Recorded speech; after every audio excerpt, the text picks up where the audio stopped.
নমস্কার বন্ধুরা, আজকে আমরা ফরাসি আলোকময় যুগের একজন প্রাবন্ধিক, দার্শনিক ও লেখক ভোল্তেয়ারের বলে যাওয়া বিখ্যাত উক্তিগুলো সম্পর্কে জানব। ফ্রাঁসোয়া মারি আরুয়ে 1694 সালের 2 নভেম্বর ফ্রান্সের প্যারিস শহরে জন্মগ্রহণ করেন। কিন্তু তিনি ছদ্মনাম হিসেবে ভোল্তেয়ার নামটি ব্যবহার করতেন, যার কারণে তিনি ভোল্তেয়ার নামেই অধিক পরিচিত। তাহলে চলুন বন্ধুরা, দেরি না করে আমরা এই প্রাবন্ধিক, দার্শনিক ও লেখক ভোল্তেয়ারের বলে যাওয়া উক্তিগুলো জেনে নিন, যেগুলি আমাদের জীবনে চলার পথে নানাভাবে অনুপ্রেরণা জুগিয়ে চলেছে। একজন মানুষ কি জবাব দেয় তার মাধ্যমে নয়, বরং সে কি প্রশ্ন করে তার মাধ্যমে মানুষটিকে বিচার করো। যারা তোমাকে দিয়ে অযৌক্তিক কিছু বিশ্বাস করায়, তারা তোমাকে দিয়ে একই সাথে মন্দ কিছুও করায়। আমি খুশি হতে বেছে নিয়েছি, কারণ এটা আমার স্বাস্থ্যের জন্য ভালো। নিজের জন্য চিন্তা করুন এবং অন্যদেরও এটি করার বিশেষাধিকার উপভোগ করতে দিন। আমি তোমার পায়ের কাছে শুয়ে তোমার কোলে মরতে চাই না। আমরা কখনো বাস করি না, আমরা সবসময় বেঁচে থাকার প্রত্যাশায় থাকি। আসো, তোমার উপস্থিতি হয় আমাকে জীবন দেবে, নয়তো আনন্দে মেরে ফেলবে।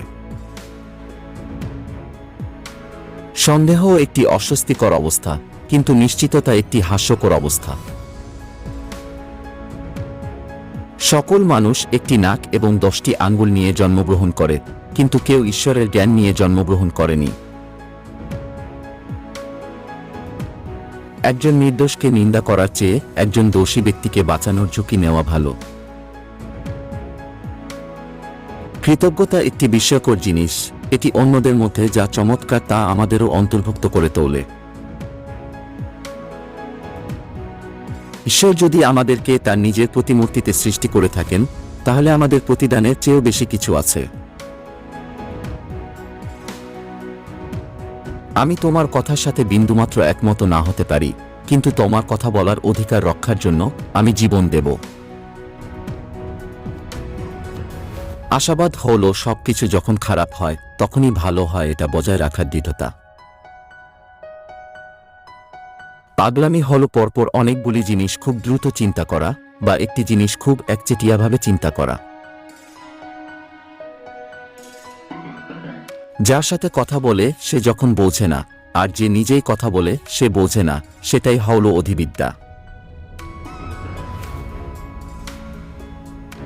মানুষের মস্তিষ্ক একটি জটিল অঙ্গ, যা মানুষকে সে যা বিশ্বাস করতে চায় তা অবিরত বিশ্বাস করার কারণ খুঁজে পেতে সক্ষম করার বিস্ময়কর শক্তি।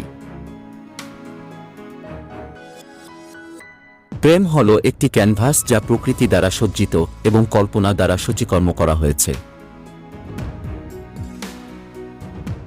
আয়না একটি মূল্যহীন আবিষ্কার। নিজেকে সত্যিকারভাবে দেখার একমাত্র উপায় হল অন্য কারো চোখের প্রতিচ্ছবি। পড়া আত্মাকে লালন করে এবং একজন আলোকিত বন্ধু এটিকে সান্ত্বনা দেয়। আমাদের শ্রম আমাদের 3টি বড় মন্দ থেকে রক্ষা করে: ক্লান্তি, খারাপ এবং অভাব।